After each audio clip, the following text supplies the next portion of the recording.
Hey y'all, it's Dr. Ken. So I'm looking at my direct messages, which is a bunch of them, and everyone's asking some of the same questions. So I'm just gonna do this 3-minute video on bacterial vaginosis, how to prevent it, where is it coming from, and how to treat it. So just so it answers all your questions. So the first thing is bacterial vaginosis is a change in your pH. It comes from a change in your pH. Your vagina is normally acidic.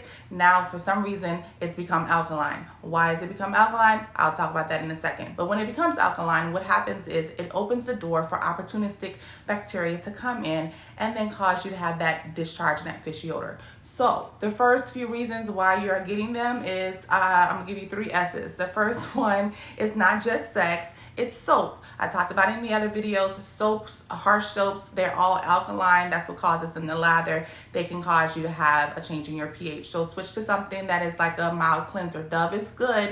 You can also do like the cleansers that I talked about in the other videos.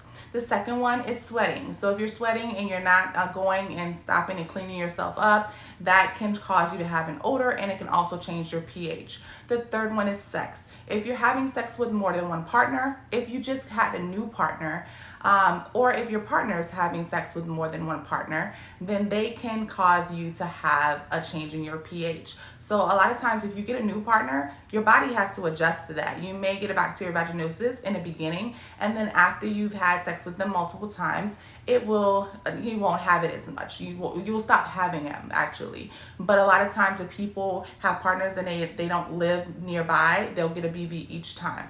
So those are the reasons why we have them. We can prevent them by using cleaner soaps. We can prevent them by cleaning up.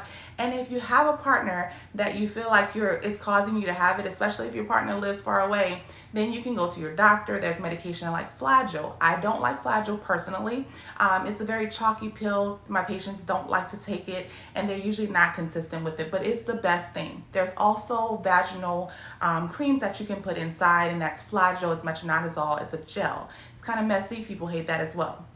Personally, I don't get BVs anymore, but when I do, or if I feel like there's an irritation there, I don't really like medications. So I will load up on probiotics. I will pour some apple cider vinegar in the tub, and I may also take a tampon, which I don't use. I use cups now, but if I have tampons, I'll take a tampon and I'll put a carrier oil, like a coconut oil on there, and then I'll put melaleuca, which is tea tree oil, and I will insert that into my vagina for like a few hours, and then I'll take it out, then I'll take a bath in the apple cider vinegar, and usually that puts everything back into its normal pH. Sometimes that works for people, sometimes it doesn't. There's other things like boric acid suppositories that people do, but those are the main treatments. But speak to your doctor if you can't get rid of it.